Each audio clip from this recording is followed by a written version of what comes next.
momento quiero compartir con ustedes una pequeña porción de la palabra de Dios. En el libro de Jeremías, el capítulo 33, versículo 3, el Señor dice lo siguiente: Clama a mí y yo te responderé, y te enseñaré cosas grandes y ocultas que tú no conoces. El Señor con este versículo nos quiere decir que le clamemos, que lo busquemos de todo corazón en oración. La oración es el aliento del alma. Todos necesitamos ese aliento, especialmente en los momentos en el que el dolor, la ansiedad, el temor y algún sentimiento negativo parece que nos oprime el pecho y sentimos que apenas podemos respirar. También lo necesitamos en momentos cuando la felicidad nos invade y sentimos el deseo de compartir con un fiel amigo y que sabe escuchar nuestras alegrías. Ese aliento es la oración que nos acerca a Dios, que como un buen amigo nos escucha pacientemente y tiene interés en ayudarnos en todo momento. Con este pensamiento en mente, la Iglesia Central Oeste de Barquisimeto le da a cada uno de ustedes una sincera y cordial bienvenida. Dios les bendiga.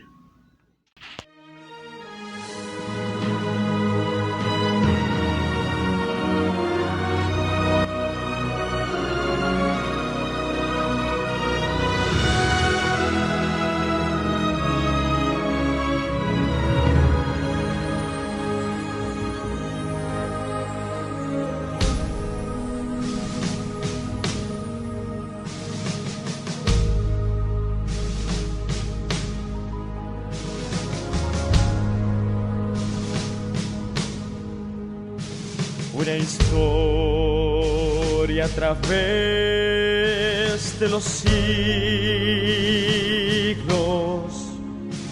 habla de la batalla final y una cruz que se eleva a lo alto para aquel que la quiera aceptar. Puedes ver la batalla comienza. En un lado están las fuerzas del mal y en el otro los ángeles de gloria, sin temor, con la fuerza de Dios. Se escucha el rugir del conflicto y el sol se rehúsa a brillar. Al fin de la cruz Dios nos habla, es el fin, no más muerte habrá. Se termina la guerra, se acaba, se termina, ya no hay más dolor. Se termina al fin el conflicto de la lucha del bien y del mal.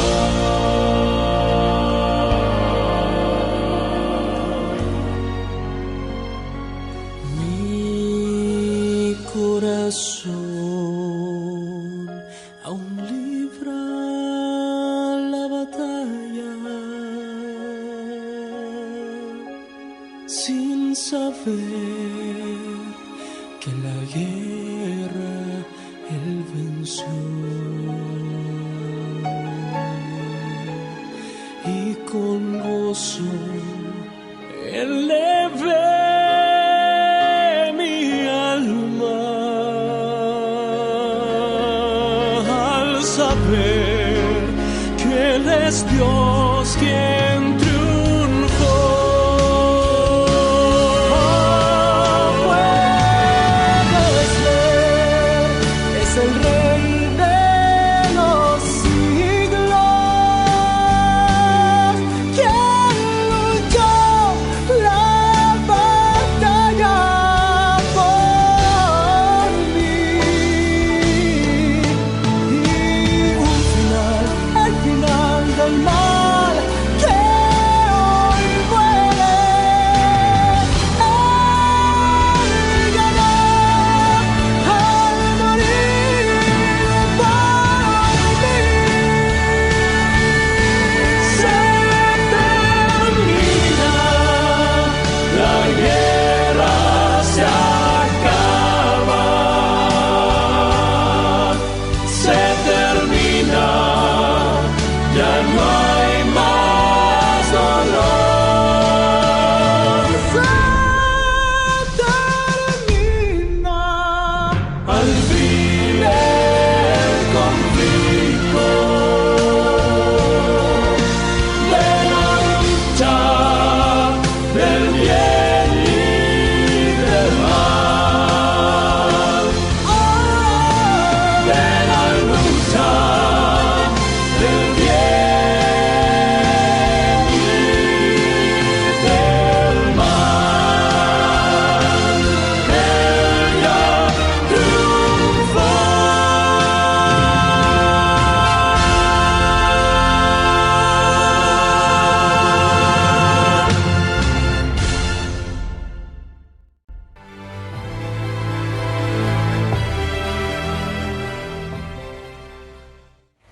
Muy bien, llegó el espacio de la oración. Les invito, así como están, reverentemente oremos.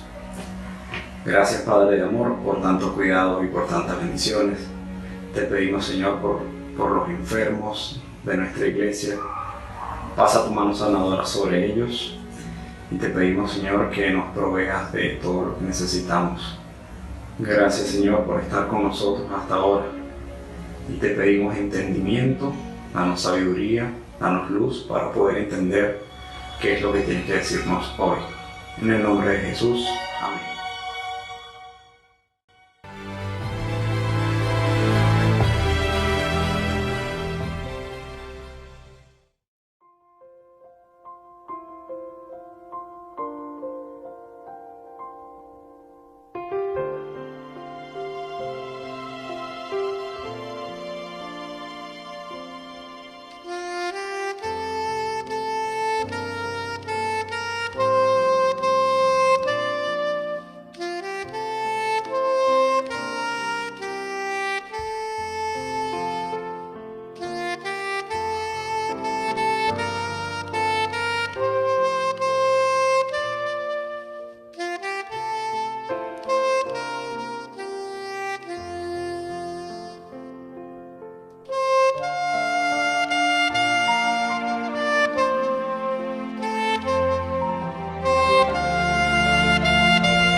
Muy bien, hermanos, vamos al último libro de la Biblia, por favor, al libro de Apocalipsis. Hermanos, en el capítulo 6 encontramos la serie de los 7 sellos. Brevemente, un resumen. Para entender los 7 sellos, hay que entender lo que dice Apocalipsis 5. Apocalipsis 5, ahí comienza la serie de los sellos. Apocalipsis 5 es la adoración al Cordero, a Cristo Jesús. Cuando Jesús resucita, pasa los 40 días con sus discípulos y luego asciende al cielo. Dice el capítulo 5, versículo 9, cantaban un nuevo cántico diciendo: digno eres de tomar el libro y de abrir sus sellos, porque tú fuiste muerto y con tu sangre nos has redimido para Dios de todo linaje, lengua, pueblo y nación. En esa alabanza en el cielo, en esa adoración en el cielo, es que Jesús es entronizado. Y en el momento en que Él es entronizado en el cielo, se le entrega el libro con los 7 sellos y Él empieza a abrir los sellos. Y cuando Él empieza a abrir los sellos, algo especial ocurre en la tierra. El Espíritu Santo desciende sobre la tierra. Y cuando el Espíritu Santo desciende sobre la tierra, empieza la obra del primer sello. Y el primer sello es que un caballo blanco. Voy a ver cómo es la conexión. Hermanos, un sello conecta con el otro sello. No son separados. No, hermanos. Caballo blanco conecta con el rojo con el negro con el amarillo, y el amarillo conecta con lo que vamos a estudiar hoy, el quinto sello, que son las almas de los mártires. Es una conexión que hay en cada uno de los sellos. Brevemente, caballo blanco, la pureza del evangelio. Cuando el Espíritu Santo desciende en el Pentecostés, hermanos, los apóstoles Pedro, Juan, Mateo salen predicando palabra de Dios. Esto es lo que ellos predican, palabra de Dios. Ese evangelio sale conquistando almas para el reino de los cielos. Pero ¿qué ocurre con Satanás? Recuerden, el conflicto es entre Cristo y Satanás. Nosotros solamente estamos en el medio. Es Cristo que venció al enemigo en la cruz del Calvario. Y cuando Él lo vence, el mismo Jesús dijo: yo veía a Satanás caer del cielo como un rayo. El príncipe de este mundo ha sido echado fuera. Y ahora Cristo tiene todo poder. Él es el príncipe de nuestras vidas. Es el príncipe de este mundo. Cristo Jesús es nuestro Señor de señores y Rey de reyes. Y entonces el enemigo está haciendo sus últimas luchas con este mundo. Cuando el evangelio está siendo predicado, cuando almas están aceptando a Jesús como su Salvador, entonces el enemigo levanta un caballo rojo. El caballo rojo significa persecución, sangre. Si ustedes miran conmigo el libro de Hechos, capítulo 12, hermano. Es lindo, hermano, cuando estudiamos esta parte, porque ustedes dirán: pero pastor, ¿cómo puede ser? Hechos capítulo 12, versículos 1 y 2. En aquel mismo tiempo el rey Herodes echó mano a algunos de la iglesia para maltratarles y mató a espada a Jacobo, hermano de Juan. Si ven, hermanos, el caballo rojo con esa espada de persecución, y dice que mandó a matar a Jacobo, hermano de Juan, y viendo que esto había agradado a los judíos, procedió a prender también a Pedro. Pero todos sabemos que Pedro fue liberado milagrosamente de la cárcel. Hermanos, ese es el tiempo del caballo rojo. Y luego, como no pudo el enemigo vencer la iglesia desde afuera por medio de la persecución, entonces viene un caballo negro. El caballo negro significa oscuridad, tinieblas. Y eso es lo que el enemigo empieza a introducir cuando la iglesia se une con el Estado. Con Constantino el Grande se empiezan a introducir tradiciones paganas dentro de esa iglesia popular. Tristemente, no hay palabra de Dios. El caballo negro significa oscuridad. Cuando no hay palabra de Dios, la Biblia dice: lámpara es a mis pies tu palabra, lumbrera a mi camino. Si no hay palabra, no hay claridad, no hay luz. Y entonces ahí comienza lo que se le conoce como la Dark Ages, el periodo de la edad oscura, de la edad media, en la cual no hay palabra de Dios. Y entonces, tristemente, la salvación que era solamente por Cristo Jesús, ahora la salvación se empieza a llevar a cabo por ritos, tradiciones. La salvación que es gratuita, porque Romanos 3:24 dice que somos perdonados, justificados gratuitamente. Entonces ahora a la salvación se le pone tristemente precio. ¿Cuánta cantidad de dinero das y tu alma sale del purgatorio? ¿Cuánto dinero das y tu alma puede salir del infierno? Son las tradiciones. Y ustedes y yo hemos escuchado de esas tradiciones. Mi bisabuelito vivió 105 años, mi abuelita 93 años. Ellos no sabían de la palabra de Dios. La gente decía que si tenías una Biblia te volvías loco y si la leías perdías la cabeza. No había Biblia. No había palabra de Dios. Eso significa el periodo del caballo negro. Y cuando no hay palabra de Dios, entonces viene la muerte y la muerte espiritual. Ese es el caballo amarillo. Todo esto ya lo explicamos en los sermones anteriores. Solo estoy tratando de hacer la conexión para que podamos entender lo que vamos a estudiar hoy. Entonces el caballo amarillo significa muerte espiritual.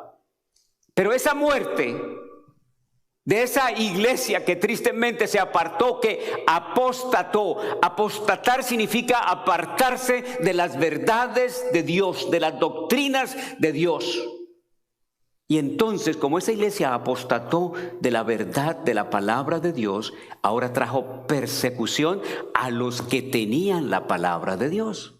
En ese tiempo ya Jesús lo había dicho, Juan capítulo 16, versículo 2. Jesús dijo: los van a expulsar de las sinagogas, de los templos, y llegará el tiempo en que quienes los maten pensarán que estarán haciendo un servicio santo para Dios.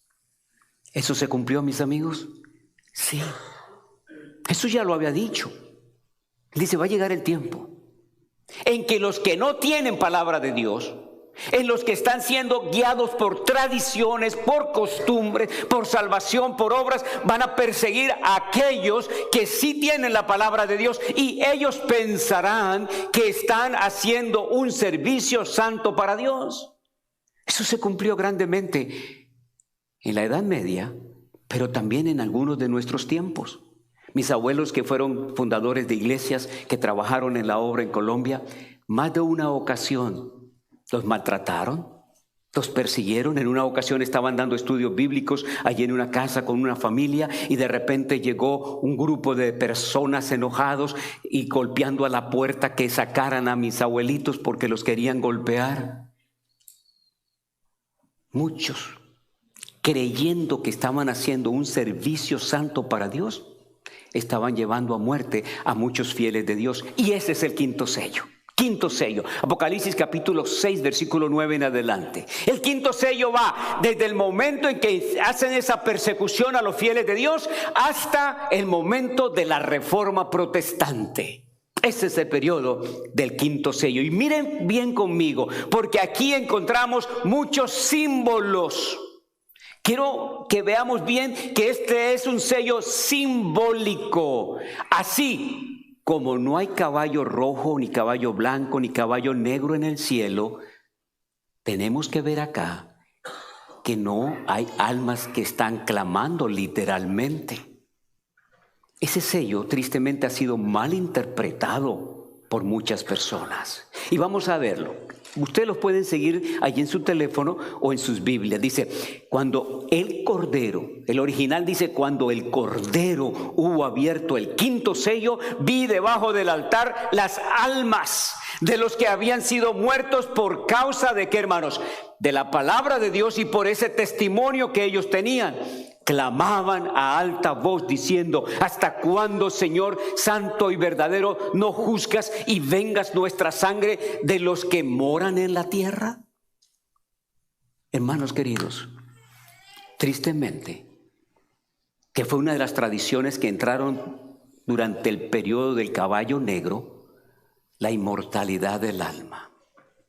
Algunos tristemente creen, sin estudiar la Biblia, de que cuando una persona muere, se va al cielo. Esa es una creencia popular. Y creen que allí estas almas están ¿qué? Clamando. Pero quiero que ustedes piensen conmigo. Si estas almas están, en inglés dicen cried aloud, ¿sí? Búsquenlo en inglés. Si estas almas están en el cielo y están llorando y a alta voz, el cielo no sería un bonito lugar, ¿no les parece? No sería un bonito lugar. ¿Cómo es posible que vayas al cielo a lamentarse? ¿Que vayas al cielo a gritar, a llorar? Aún más, qué triste sería para un padre, como dicen las personas popularmente, y se va al cielo y ve a su hijo aquí en el infierno, quemándose. ¿No son esas fotos que a veces ponen esos cuadros trágicos? Que el infierno está con fuego ardiendo y que los que no hicieron bien se fueron a ese infierno. Y entonces el padre está mirando desde allá arriba y que su hijo se está quemando. Qué triste sería el cielo, ¿cierto? Pero hermanos, esto es simbólico. Ya vamos a explicar qué significa este sello. Vamos a ver primeramente la palabra vi debajo del altar. ¿Cuál altar se está refiriendo? ¿A cuál altar se refiere aquí a Juan cuando habla del altar? Primero, este sello representa que el periodo representa a los mártires que murieron en el periodo de la Edad Media por causa de su fe y de la palabra de Dios, pero también por extensión a todos los mártires de la iglesia cristiana. Ahora, ya Daniel, capítulo 7, versículo 25, nos había hablado del accionar de un cuerno pequeño. Que ese cuerno pequeño, dice Daniel 7:25, hablará palabras contra el Altísimo. ¿Y qué más dice? A los santos del Altísimo quebrantará. Y luego dice, y pensará en cambiar los tiempos y la ley, y serán entregados en su mano. ¿Por qué? Tiempos y medio tiempo, hasta que, hermanos, hasta que todo se cumpla, dice ahora Daniel 8:25. Así que ya Daniel, cuando estudiemos Daniel, vamos a profundizar que esa obra del caballo negro es la misma obra del cuerno pequeño. Ya lo vamos a estudiar. Y mire lo que dice Daniel 12, 6 y 7. Dice, ¿cuándo será el fin de estas cosas? Y oí al varón vestido de lino fino que alzó su diestra y siniestra al cielo y juró por el que vive por los siglos, que será por tiempos, un año, tiempos 2 años. Y medio tiempo es medio año. Entonces allí tenemos 3 años y medio, que son los mismos 42 meses o 1260 años. Y cuando dice esto se cumpla, dice, y cuando se acabe la persecución del pueblo de Dios Santo, todas las cosas serán ¿qué? Cumplidas. Ya se cumplieron 4 sellos. 5º sello son las almas que fueron muertas por causa de la palabra de Dios. Y entonces después que se cumplan esos 3 años y medio, esos 1260 años que nos lleva al 1798, después de eso vendrá el 6º sello. Y el 6º sello son las señales de la venida de Cristo Jesús. Y luego que se cumplan las señales, el silencio en el cielo por la venida del Padre, del Hijo y del Espíritu Santo por cada uno de nosotros. Hermanos queridos, esa es la secuencia. Cuando dice que estas cosas serán cumplidas, quiere decir que el Señor está pronto a venir por su pueblo. Entonces vamos a ver el altar. Dice que vi debajo del altar. ¿Cuál altar? Tendremos que ir al santuario. Y en ese atrio exterior estaba un altar, se llamaba el altar del holocausto, donde se hacían los sacrificios. Y luego cruzaba el primer velo y entraba al lugar santo. Y en el lugar santo estaba aquí la mesa de los panes de la proposición, estaba el candelabro con los 7 brazos y al frente, delante del segundo velo, estaba el altar de oro o de incienso. Y después del segundo velo estaba el arca del pacto, la presencia de Dios. Ese era el santuario. El santuario estaba en el centro de las 12 tribus de Israel. Era el lugar de adoración que tenía el pueblo de Dios. Ahora, cuando dice que vi las almas debajo del altar, ¿a cuál altar se está refiriendo Juan? está refiriendo al altar del sacrificio. El altar que está afuera en el atrio exterior. Cuando Juan habla esto a la iglesia primitiva, recuerde que el libro de Apocalipsis es escrito a los miembros, a los hermanos de la iglesia primitiva, de la iglesia apostólica. Ellos entendían. Porque era en el altar de sacrificio donde el pecador traía un corderito, confesaba sus pecados y después de confesar sus pecados cortaba el cuello de ese corderito como su sustituto, y entonces el sacerdote tomaba la sangre, la llevaba y la colocaba sobre los 4 cuernos del altar del incienso, pero luego la sangre que sobraba, Levíticos 4:7, dice que era derramada. Dice, echará el resto de la sangre del becerro al pie del altar del holocausto o el altar del sacrificio que está a la puerta del tabernáculo de reunión. Así que la sangre era derramada en la base del altar del holocausto. Recuerden, amigos, la vida estaba en donde, en la sangre. Que al derramar esa sangre se estaba derramando una vida. Junto a ese altar era la vida de un corderito que estaba entregándose, un corderito estaba tomando el lugar de ese pecador. Pero ahora, y sabemos, hermanos, que el altar del sacrificio es símbolo de la muerte de Cristo Jesús. Cristo Jesús es ese Cordero de Dios que quita el pecado del mundo. Esa obra era hecha en el atrio exterior, fuera del tabernáculo. Esa obra, hermanos, ese altar que ve Juan no está en el cielo. No es allá que se hacen los sacrificios, era aquí en la tierra donde se hacían los sacrificios. Así que de ahí mismo, cuando dice Juan viene bajo el altar, quiere decir que esa obra era de la sangre que fue derramada de los hijos de Dios en esta tierra. En esta tierra. Así que cuando dice que vi debajo del altar las almas de los que habían sido muertos por causa de la palabra de Dios. Ahora viene una palabra clave aquí que debemos entender: almas. Almas. ¿Qué significa alma viviente? Génesis capítulo 2, verso 7. Si ustedes quieren comprobarlo, búsquenlo en sus Biblias o búsquenlo en su teléfono. Génesis 2, 7. Entonces Jehová Dios formó al hombre del polvo de la tierra. Imaginemos esto. Dios se inclina, toma polvo y empieza a formar a Adán del polvo de la tierra. Y después que tiene ya Adán formado, sopló aliento de vida. Y fue Adán un alma viviente. Algunas versiones dicen fue un ser viviente. Otras dicen fue un alma viviente. Entonces tú y yo, hermanos, como Adán fue, somos almas vivientes. Polvo más aliento de vida igual a alma viviente o ser viviente o una persona. Eso es lo que tú y yo somos. Por eso cuando usted va a un estadio y preguntan cuántas gente había, cuántas personas habían, habían como 20,000 almas. Habían 10,000 almas. Cuando hay un bautismo, gloria a Dios por las 10 almas que entregaron su vida a Jesús. ¿Sí? Así dice Hechos 2:41. Mire cómo dice de Hechos 2:41. Así que los que recibieron su palabra fueron bautizados y se añadieron aquel día como ¿cuántos, hermanos? Como 3,000 almas.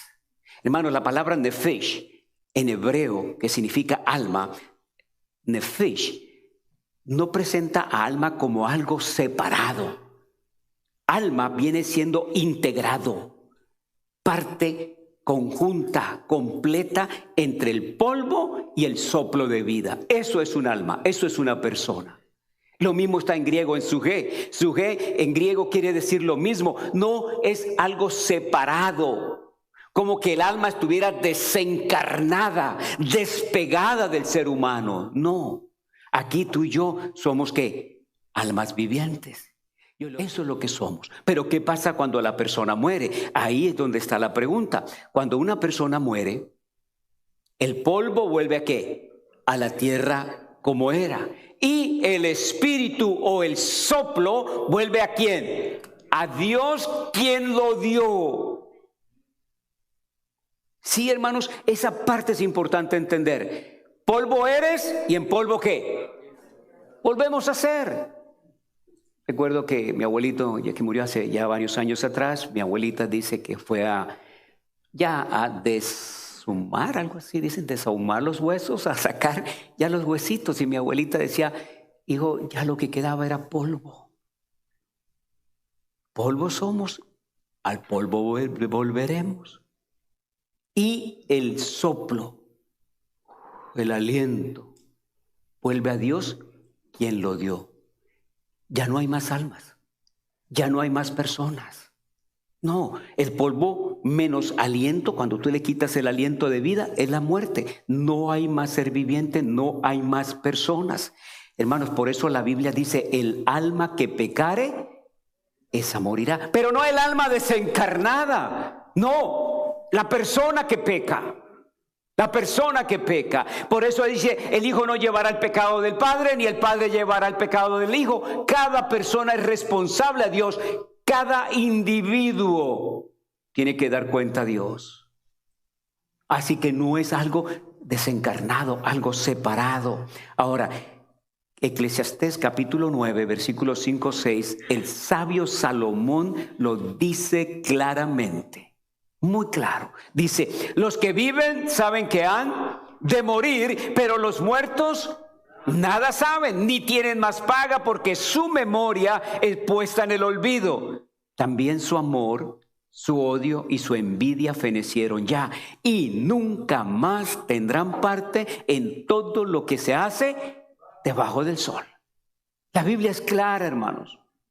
Y así como este texto, hay otros más que nos hablan que cuando la persona muere, cesan todas las cosas. Por eso los abuelitos con sabiduría le dicen a uno, hijo, no te olvides que yo estoy aquí. ¿Sí? Ellos lo dicen sabiamente. Hoy es el día, hermanos, de poder amar, de perdonar. Hoy es el día de hacer las cosas correctas, porque después de muerto no hay flores, no hay regalos, no hay nada que alegre a esa persona. Hoy es el día de hacer alegre a nuestros seres queridos, a nuestras personas. Hoy es el día, porque al sepulcro donde vamos, todo termina. Aún más, hay un texto más, hermanos, Salmo 115. Hermanos, Salmo 115, versículos 17 y 18. Mire lo que dice Salmo 115, 17 y 18. Los muertos, dice, no alabarán los muertos a Jehová, ni cuantos descienden al sepulcro. Pero nosotros bendeciremos a Jehová desde ahora y para siempre. Amén. En esta versión, y ustedes lo pueden leer, Salmo 115, 17 y 18. En esta otra versión que leí en esta mañana decía, los muertos no pueden cantar alabanzas al Señor, porque han entrado en el silencio de la tumba. Pero nosotros podemos alabar al Señor ahora y para siempre. Hoy que vivimos, hoy que respiramos, hoy que nos gozamos con Dios, hoy es el día de alabar su nombre. Hoy es el día de bendecirlo. Hoy es el día de glorificarlo, porque los muertos no alabarán a Dios. Tristemente fue en la Edad Oscura, ese caballo negro, cuando se introdujo esas tradiciones paganas de la inmortalidad del alma. Hay que tener cuidado, hermanos. ¿Es el hombre mortal o inmortal? El hombre es mortal, porque el alma que pecare, esa morirá. La paga del pecado es muerte. Y Isaías 51, 12 lo pone muy claro. Dice, ¿quién eres tú para que tengas temor del hombre? Que es, que hermanos, mortal. Yo no sé si pasó en su pueblo, pero en el pueblito que yo vivía había un cementerio. O sea, está el parque, la escuelita, la casa de gobierno, la iglesia popular, allí está, ¿cierto? En el parque. Y a un lado, por allá afuera, está el cementerio. Y para ir a la escuela hay que pasar por el lado del cementerio. Y a veces nos quedamos en la escuela jugando o con problemas de trabajo de escuela, after school program, una cosa que teníamos que hacer después de la escuela, y ya veníamos tarde. ¿Y sabe qué hacían los muchachos cuando pasaban cerca del cementerio? Salían corriendo. Y yo decía, oye, amigo, espérenme. Entonces, no, que aquí salen y nos asustan. ¿Pero por qué? Yo estaba chamaco. Y le pregunto a mamá, ¿qué es eso? Que asustan en el cementerio. Entonces mi mami me pone en sus piernas y me empieza a explicar, hijo, no hay que tenerle miedo a los muertos. Los muertos nada saben. Nada saben, no te van a hacer nada. Nunca te van a hacer nada. Hay que tenerle miedo a los vivos, ¿sí? Por ahí alguien dijo, hay que tenerle miedo a los vivos, ¿no? Así que, hermanos, después que salía de la escuela, cuando mis amigos salían corriendo, yo iba tranquilo allí. Y una vez con otro amigo que le expliqué lo mismo, los muertos no hacen nada. Y a veces ahí alrededor del cementerio había árboles de mangos, hermanos. Bajamos unos cuantos mangos también. Hermanos, no hay que tenerle miedo a los muertos. No hacen nada. El hombre es ¿qué? Mortal. Muere y ahí terminó ¿qué? Todo. Hermanos, si ustedes leen bien Juan capítulo 11, cuando el amigo de Jesús había muerto llamado Lázaro, ¿recuerdan? Lázaro estaba en una tumba, ahí estaba. Jesús cuando lo llama ¿de dónde? De la tumba. Lázaro no viene de acá, no viene de allá, no viene de arriba. Lázaro salió de la tumba donde él había sido ¿qué? Puesto. Escuchó la voz del Creador y Jesús le volvió el soplo de vida. Y cuando Jesús le vuelve el soplo de vida, entonces Lázaro sale por esa voz de su Creador. Él no viene de arriba. Lázaro pudo haber escrito un libro diciendo, cuando yo fui al cielo, vi esto. Fue 4 días que tuvo en la tumba. Y Lázaro era la persona que hubiera podido escribir algo grandioso sobre lo que es la vida después de la muerte. Pero no, el hombre es mortal, no es inmortal. Así que no le escribió nada. Y me imagino que la gente le preguntaba a Lázaro, ¿y cómo fue esos 4 días? ¿Cómo fue? Lázaro, yo no me acuerdo, yo estaba dormido, yo no sé nada. Lo único que sé es que escuché la voz de mi Creador, escuché la voz de Jesús y Él me levantó por su poder. Hermanos, el hombre no es mortal. El único inmortal es ¿quién? Dios. Mira lo que dice Pablo en 1 Timoteo 1:17. Por tanto, al Rey de los siglos, inmortal, invisible, al único sabio Dios sea honor y gloria por los siglos de los siglos. Y sigue diciendo, bienaventurado y solo soberano, Rey de reyes y Señor, señores, el único que tiene que, hermanos, inmortalidad. Dios es el único inmortal. Nosotros todos somos mortales. Y cuando llegamos a la tumba, ahí terminó todo hasta el día cuando Jesús venga por segunda vez.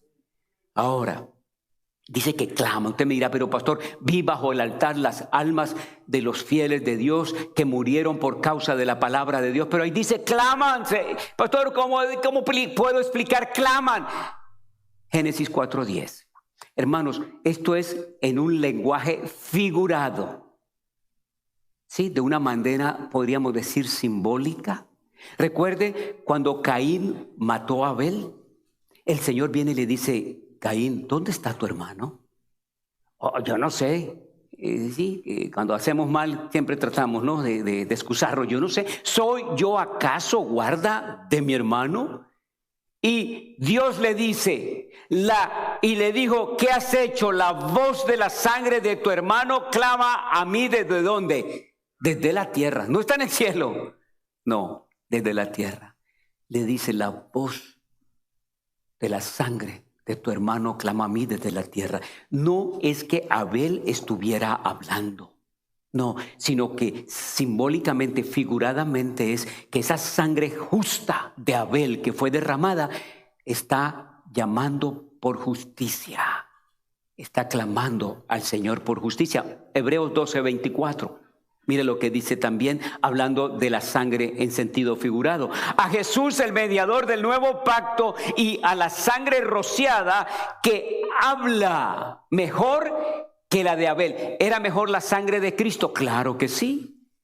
La sangre de Cristo perfecta, sin mancha y sin pecado, habla mejor que la de Abel. Pero es que la sangre está clamando, está hablando. No, figuradamente, esa sangre clama también y que es la sangre perfecta.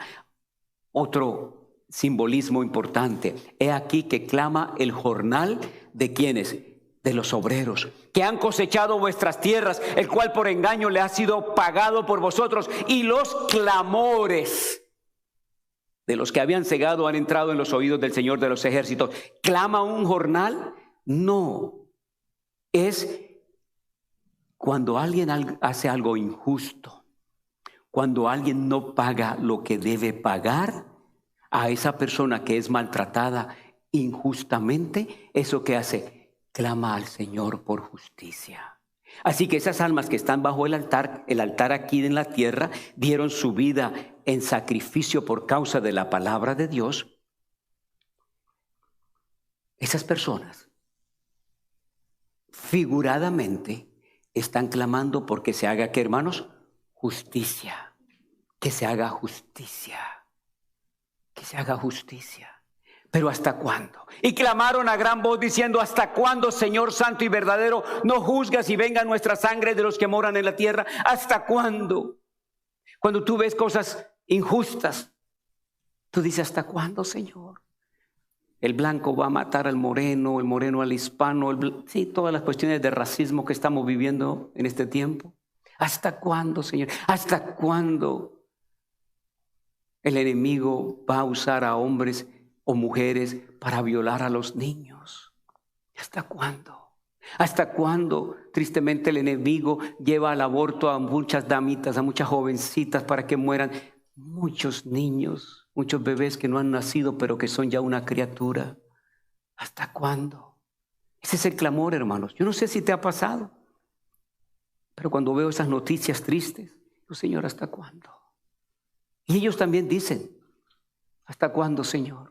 No vengas y juzgas nuestra sangre de los que moran en la tierra. Los moradores de la tierra son tristemente aquellos, si usted ve en Apocalipsis varios lugares, dice de los que moran en la tierra, son los que están de parte del enemigo. Son los que persiguen a los hijos de Dios, los que hacen cosas injustas. Y usted dirá: pastor, pero yo veo que a veces los que hacen mal prosperan. Pero no será por mucho tiempo, porque Dios traerá toda obra, ¿qué? A juicio. Mira lo que dice Apocalipsis 19, 1 y 2. Tengo solo el versículo 2, pero mira Apocalipsis 19, 1 y 2. Hermanos, en la experiencia de los redimidos, este texto es muy lindo. Apocalipsis 19, 1. Después de esto, oí una gran voz de gran multitud en el cielo que decía: aleluya, salvación y honra y gloria y poder son del Señor Dios nuestro. Versículo 2. Porque sus juicios son verdaderos y justos, pues ha juzgado a la gran ramera que ha corrompido a la tierra con fornicación y ha, ¿qué, hermanos? Ha vengado la sangre de sus siervos de la mano de ella. Vendrá el día que ese cuerno pequeño, que esa iglesia que apostató, a esa iglesia que persiguió a los fieles de Dios, vendrá el día en que recibirá la venganza de Dios, cuando se haga juicio. ¿Hasta cuándo los malos prosperarán? Dejémoselo a Dios. Él sabe hasta cuándo. Pero tú y yo sigamos siendo fieles a Él. Y se le dieron vestiduras blancas y se les dijo que descansasen todavía un poco de tiempo hasta que se complete el número de sus consiervos, sus hermanos, que también habían de ser muertos como ellos. ¿Cómo? ¿Va a haber otro grupo? Sí, va a haber otro grupo. Pero antes solamente debemos confiar de que siendo fieles como esos mártires, vamos a recibir ¿qué? Las vestiduras ¿qué? Blancas. Qué lindo. Vestiduras blancas. ¿Símbolo de qué? De salvación, hermanos, de victoria. La salvación, las vestiduras blancas es la justicia de Cristo sobre ellos. Ellos ya salieron vencedores. Esos mártires que murieron en la Edad Media por causa de la palabra de Dios y el testimonio de Jesús, esos mártires ya están sellados para la eternidad. Ya están sellados. Pero dice Apocalipsis 7:9 que vendrá otro grupo. Y ese grupo, hermanos, puede ser que estemos tú y yo. Porque tú y yo vamos a estar en esa gran multitud que estábamos delante del trono y la presencia del Cordero, vestidos ¿de qué, hermanos? De ropas blancas. Hermanos, las vestiduras blancas también es ese periodo de la verdad que empieza a ser restaurada, que paulatinamente. Esas vestiduras blancas es algo simbólico que Dios va a empezar a restaurar la verdad desde el tiempo de la Reforma. John Wycliffe tradujo la Biblia del latín al inglés en el año 1370. Y no fue coincidencia, fue providencia de Dios que en el momento que Wycliffe traduce la Biblia, Tyndale estaba sacando la imprenta. Y en ese momento, hermanos, se tradujo la Biblia, se imprimió la Biblia y empezó a correr la Biblia por muchos lugares. Llegó a Estados Unidos y luego Martín Lutero tradujo en 1517 la Biblia al alemán y se fue por toda Europa. Y luego tenemos la versión Reina Valera, Nácar y Colunga, son las versiones que salieron en español y se vino para toda América Latina. Dios, a través de esas vestiduras blancas, es diciendo: yo voy a hacer justicia. Ahora va a ser restaurada la verdad. Ahora la palabra de Dios correrá por todo el mundo. Y entonces Roger Williams, que estudiando la Biblia en 1650, dice: el bautismo no es por aspersión. El bautismo es como Jesús fue bautizado, por inmersión.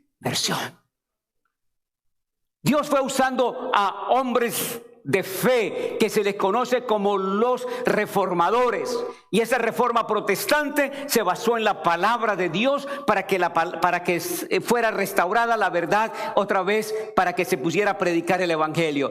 Y él dice que vendría otro grupo que serían muertos como ellos. Hermanos queridos, va a venir una vez más escasez de la palabra de Dios. He aquí que vienen días, dice Jehová el Señor, en los cuales enviaré, ¿qué, hermanos? Hambre a la tierra. Hambre no de pan ni de sed de agua, sino de oír, ¿qué, hermanos? La palabra de Dios. En aquel tiempo se levantará Miguel. Miguel es el otro nombre de Cristo Jesús, el gran príncipe que está de parte de los hijos de tu pueblo. Será tiempo de angustia cual nunca fue desde que hubo, ¿qué? Gente hasta entonces. Pero en aquel tiempo será libertado tu pueblo y todos los que se hallen escritos en donde, en sus libros. Va a venir un tiempo de angustia. Mateo 24:21, si alguien está tomando nota, Mateo 24:21, Jesús lo dijo también. Vendrá un tiempo difícil de persecución por causa de la palabra de nuestro Dios. Pero dice que seremos, ¿qué? Redimidos por Miguel, que es nuestro gran príncipe. Y en el reino, mire lo que dice Daniel 7:27. ¿Y qué va a pasar luego cuando Jesús venga? Y que el reino y el dominio y la majestad de los reinos debajo de todo el cielo se han dado ahora a ¿quiénes, hermanos? Al pueblo de los santos del Altísimo, cuyo reino es reino eterno, y todos los dominios les servirán y le obedecerán. Pronto ese reino será quitado de los poderes de Satanás de este mundo y serán dados a los santos del Altísimo. Mira lo que dice Apocalipsis 24. Vi las almas, otra vez, de los decapitados, de los mártires por causa del testimonio de Jesús y por la palabra de Dios, los que no habían adorado a la bestia ni a su imagen y que no recibieron la marca en sus frentes ni en sus manos, y vivieron y reinaron con Cristo por 1000 años en el cielo. Hermanos, su pueblo triunfará. El pueblo de Dios triunfará. Después de esto miré, dice Juan, he aquí una gran multitud, la cual nadie podía contar, de toda nación, tribu, pueblo y lengua, que estaba delante del trono y en la presencia del Cordero, vestidos de ¿qué, hermanos? De ropas blancas. Las ropas blancas no solamente fueron dadas a los mártires de la Edad Media. Las ropas blancas están preparadas para ti y para mí también. Esas ropas están preparadas. Y dice, y clamaban ahora sí, a gran voz diciendo, la salvación pertenece ¿a quién? A nuestro Dios y al que está sentado en el trono, y a quién más, y al Cordero, Cristo Jesús. Hermanos queridos, el Señor viene pronto. Nosotros tenemos que estar preparados. Nuestra parte es solamente ser fieles a Dios y a su palabra. Sigamos, hermanos, fieles a Dios. Es verdad que quizás pasemos momentos difíciles. Es verdad que a veces pasemos momentos de persecución, de maltrato, aún de enfermedad o pruebas. Pero hermanos, así como Dios estuvo con su pueblo en el pasado, está con nosotros hoy. Él nos guiará. Él nos dará la victoria. Porque hermanos, ya vamos a ver el sexto sello. Este sexto sello son las señales claras de la venida de Cristo Jesús. Y después que se cumpla el sexto sello, vendrá el séptimo sello. Y entonces ese será el silencio en el cielo, cuando Jesús venga por nosotros a llevarnos a vivir con Él para siempre. Mi amigo, mi hermano, es el Espíritu Santo que nos llama primero a confiar una vez más en su santa palabra. Y segundo, hacer del Cordero, Cristo Jesús, nuestro único Salvador. En esta mañana, hermanos, cuando afuera están pasando tantas cosas, problemas en la política, cosas injustas que vemos, ¿cierto?, con racismo, con maltratos, hermanos, con tantas cosas que están pasando allá afuera, ¿no creen que es tiempo que podamos entregar nuestra vida completamente al Señor? Yo no sé si mañana descansemos. Hoy estamos aquí, mañana no sabemos. Lo importante es que hoy es el día de la oportunidad de consagrarnos a Dios. Que el Señor pueda sellar esa decisión. Que el Señor pueda sellar esa decisión, pero que tu nombre y mi nombre permanezcan en el libro de la vida y del Cordero. ¿Habrá alguien que quiera reconsagrar su vida a Dios? ¿Algún joven? ¿Alguien que quiera decirle, Señor, yo quiero entregarme a ti? Quiero que mi nombre se registre en el libro de la vida y del Cordero. Señor, yo quiero sellar mi vida contigo para siempre. Si hay alguien más, solo levante su mano. Quisiéramos hacer una oración especial por usted. ¿Algún joven? ¿Un amigo? Este mundo no es nuestro hogar. Amigos, imaginémonos que son 70, 80 o 100 años en esta tierra en comparación de una eternidad con Cristo Jesús. Yo quiero vivir esa eternidad con Jesús. Oremos. Amado Padre, gracias, Señor, porque hasta aquí tú has estado con cada uno de nosotros.